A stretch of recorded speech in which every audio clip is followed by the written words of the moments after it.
First class આ રીતે આપણે બેઠા છીએ.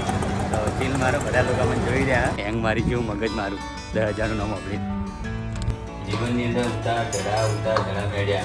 બરાબર. હેલો ગાઈઝ, તો કેમ છો તમે બધા? સ્વાગત છે તમારું આજના નવા બ્લોગમાં. તો સૌથી પહેલાં તો બધાને ગુડ મોર્નિંગ. અને ગાઈઝ, આજ તો મારો દિવસ એકદમ ખરાબ છે. પહેલાં તો હું ધાબા પર જ આવી ગયો હું. તો હું નિશાળે મારો ટાઈમ થયો હતો, તો હું નિશાળે જતો હતો અને છોકરાઓને લઈને જેવું રિટર્ન થતો હતો ને તો મારી ગાડીની અંદર થોડા સિમ્બલ બતાવ્યા હતા ડેશબોર્ડની અંદર. તો હીટ મારી દીધી ગાડીમાં. આપણને બધા સિમ્બોલની ખબર તો પડતી હોય કે કયો સિમ્બોલ શું કોમનો, પણ આપણે એના મિકેનિકના એટલે આપણે એવું બધું કરાય નહીં. તો ફટાફટ ને ઘરે આવ્યો અને ઘરે આવીને મમ્મીને જો ડાયરેક્ટ એવું બધું કહું તો એ ટેન્શન લઈ લે. ભાઈ કોઈ બીની મમ્મી હોય, આપણે કોઈ બી વસ્તુ એવું કહીએ તો એ ટેન્શનમાં આવી જાય. એટલે નેચે જઈ અને એમને થોડું શાંતિથી કહે જેથી કરીને એવું વિચારે નહીં. બાકી અમે સર્વિસનો ટાઈમ થઈ ગયો પણ હમણાં થોડું પ્રોબ્લેમ હતો પૈસાનો. પગારને લેટ આવતો હતો એટલે કરાવ્યું નહોતું. હવે સર્વિસનો ટાઈમ થઈ ગયો એટલે નેચે પહેલાં સ્પેશિયલ ધાબા પર આવી ગયો તમને જણાવવા માટે. જીવન છે બધો પ્રોબ્લેમ તો આવતા રહે, ઉતાર ચઢાવતો. અને મમ્મીને એકદમ શાંતિથી કહીને આ તડકો છતાં પણ હું કહેવા આવ્યો છું. બરાબર. મમ્મી શું કરો હો? બસ આ બેઠી ગઈ. ખાવા બનાવ્યું? ઓ શાક બનાવી ગેડાનું અને લોટ બોધીને બેઠી. સારું, આપણે હવે ગાડી સર્વિસ કરાવવી પડશે હો. કરાવી દે. જેમ કે આજ નિહાળ જતો ને તો ગાડી થોડી હીટ મારી જીતી એટલે સિમ્બોલ આવ્યો હતો. એટલે મેં એક મિકેનિકને ફોન કર્યો હતો ને તો એમ કહેતા હતા કે તમે સર્વિસ કરાવી દેજો. એટલે કોઈ ચિંતા જેવી વાત નહીં ભાઈ હો. હા તે એટલે કરાવી દે તાણે. બરાબર. હા તો તમને કહેવું પડે છે. નવું તો નહીં આવ્યું. ના ના કોઈ નવું કશું નહીં. સર્વિસનો ટાઈમ થઈ ગયો એટલે કહેવું પડે એટલે મમ્મીને જણાવું છું. આ તો સારું તો કરાવી દે. મસ્ત કરાવી દે. સારું. ખાઈ બહીને જા. સારું હેડ. હા ખાઈ લે.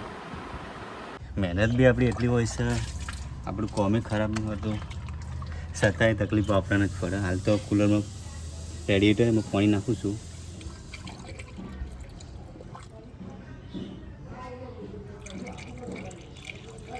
કાલે એક અવાજ તો આવ્યો હતો પણ મેં કોઈ ધ્યાનમાં નહોતું લીધું. પણ કોઈ ઇસ્યુ ના હોય તો પછી હું કોઈ ધ્યાનમાં લઉં. અત્યારે ખાલી સિગ્નલ જ આવ્યો હતો. મેં કીધું એકવાર જોઈ લઈએ. કેમ કે ભાઈ આ ગાડી નહીં, આપણું બધું જ છે. આમાં તો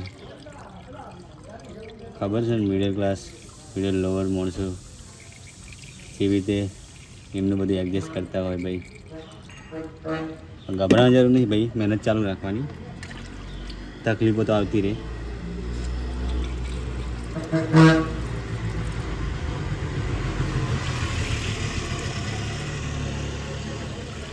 આટલું પાણી નાખી અને એકવાર મિકેનિક જોડે જતો આવું છું. શું કહેવા માગા, સર્વિસનો ટાઈમ થઈ ગયો હતો પણ હમણાં થોડા પૈસાની પ્રોબ્લેમ હતી.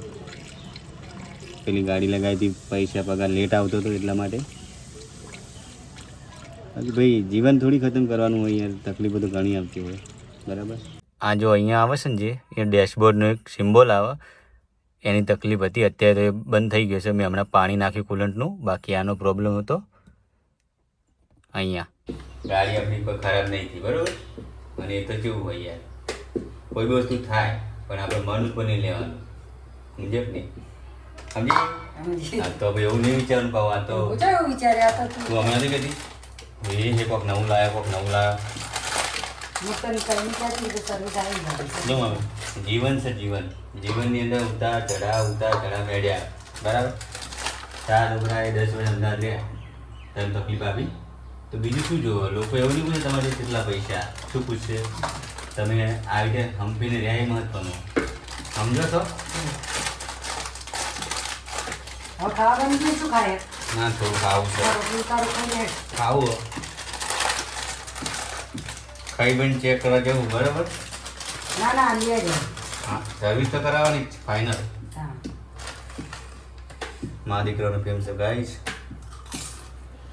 તો જમવાનું રેડી છે. પીંડાનું બનાવ્યું છે કોરું શાક અને આ બાજુ રોટલી છે. તો ચલો ભાઈ ખાઈ લઈએ. પહેલાં નીકળી જાઓ ગાઈસ ગાડી લઈને મિકેનિકને બતાવવા માટે.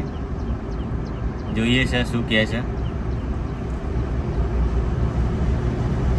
હાલ તો જે તમારો પ્રેમ મળે છે ને, ખરેખર વિડીયો બનાવવાની એક ઉમ્મીદ જાગી જાય છે.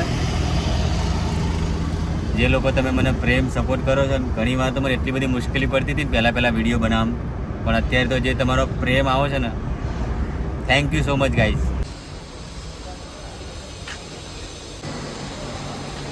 ગાડી સર્વિસમાં હાલ દીધી છે અને તમારો ભાઈ હેડતો હેડતો નીકળે છે ઘર તરફ. અને તમને બિલ સંભળાય, બિલ તો તમે ચોંકી જશો. એક ઇકો ગાડીનું જમી લોકોને કહેતા, ઘણા લોકો એવું કહેતા હોય કે ઇકો ગાડી, પણ આ જોઈ લો આ બિલ જુઓ. 10,000નો આંકડો બતાવ્યો તો એમને મને, પણ ભાઈ મારે જે જરૂરિયાત વસ્તુ નથી ને એ મેં કરાવી નહીં. હું સર્વિસ સ્ટેશન જે આપણે મારુતિનું હોય ને એમાં ચમ કરાવું છું કે કોઈ બી ફોલ્ટ આવે ને તો પછી ને ઊભા નહીં રહેતા ભાઈ, આપણો સાથ નહીં હાલતા. એટલે આપણે નવી ગાડી ને તો હજી તો હું તો એક જ વસ્તુ કહું કે તમારે ને કંપનીમાં સર્વિસ કરાવી જુઓ. બાકી હાલ તમારો ભાઈ એકદમ ગરમી થઈ ગયો છે અને ઘર તરફ જઉં છું. તો હેડતો પહેલાં ઘેર જઉં છું ને પછી તમને મળીએ. હેંગ મારી જેવું મગજ મારું 10,000નું નામ આપીને.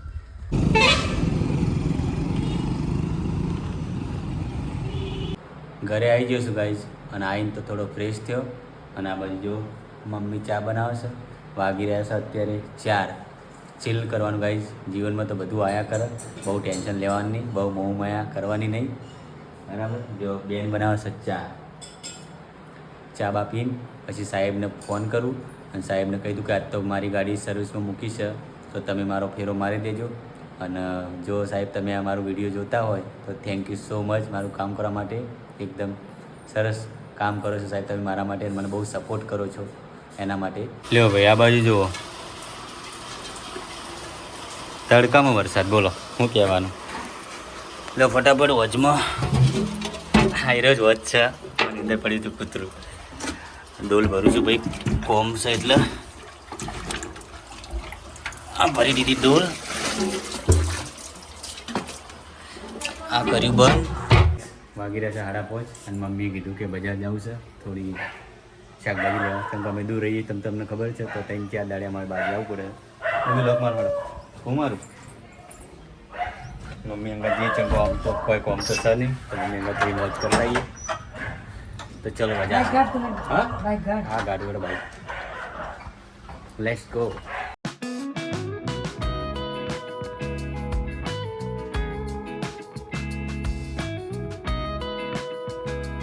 ફર્સ્ટ ક્લાસ આ રીતે આપણે બેઠા છીએ. તો ચીલ મારો બધા લોકો મને જોઈ રહ્યા કે આવું બોલા ગોડો કોઈ હતો નહીં ભાઈ. આવું ફોર્મ હું મારું ફોર્મ કરું છું. મમ્મી લઈ લીધી શાકભાજી? હવે લઈ લો હળો તાણ. આ બાજુ મમ્મી લે છે ડુંગળી બટાકા, તો કણ ભાવ હરખો નહોતો એટલે. કાકા કમ્પ્લીટ આલી હે ને? કમ્પ્લીટ આલી ને ડુંગળી?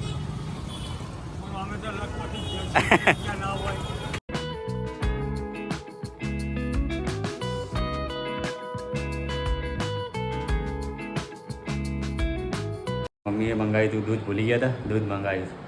હું ધક્કો ખબર આવે એમને. પકડો, દુકાન બંધ છે. બોલો, અમે નજરની અમે જોઈ હતી કે દુકાન બંધ છે, તો એ મને એમ કે દુકાન ખુલ્લી છે. તો ચલો, તો અકણ આગળ જ્યાં એ કણે પેલું પેટ્રોલ પૂરા ગયા ને તો થોડી જગ્યા રાખી હતી મેં, તો બાઇક સાઈડમાં હતું, તો 3 જણા બીજા જતા રહ્યા. બોલો, ઓના પરથી શીખવા મળે છે કે ભાઈ તમે કોઈને સીડી આલો તો તરત ચડતા વાર નહીં કરતા. બાકી આજના બ્લોગમાં તો તમને બધું જોયું. મૂડ તો કોઈ હતો નહીં, જેમ કે મારે લગભગ 5800 રૂપિયાનું જેવું બિલ બની ગયું મારી ગાડીનું.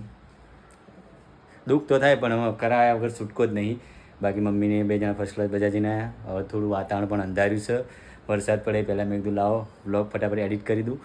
તો ચલો હવે ગાઈઝ કેવો લાગે બ્લોગ કમેન્ટમાં કરજો ભાઈ. ઘણીવાર કેવું બજારમાં બ્લોગ કરું તો હું થોડો અવાજ બહુ આવતો હોય, લોકો જોતા હોય એનાથી કોઈ ફરક નહીં પડતો. ઘણા બ્લોગ મેં બનાવેલા છે, આ રિપીટ બોલું જેમ કે પેલું બધું અવાજ બહુ વાગતા હોય તો મજા નહીં આવતી. તો ચલો ગાઈઝ હવે હું ફટાફટ એડિટિંગ કરવા જાઉં. તો આઈ હોપ આજનો બ્લોગ તમને પસંદ આવે છે. પસંદ આવે એક લાઈક કરી દેજો, ચેનલ પર નવા તો સબસ્ક્રાઈબ કરી લેજો. આ સાથે જ ગાઈઝ મળીએ એક નવા બ્લોગમાં. ત્યાં સુધી બધાને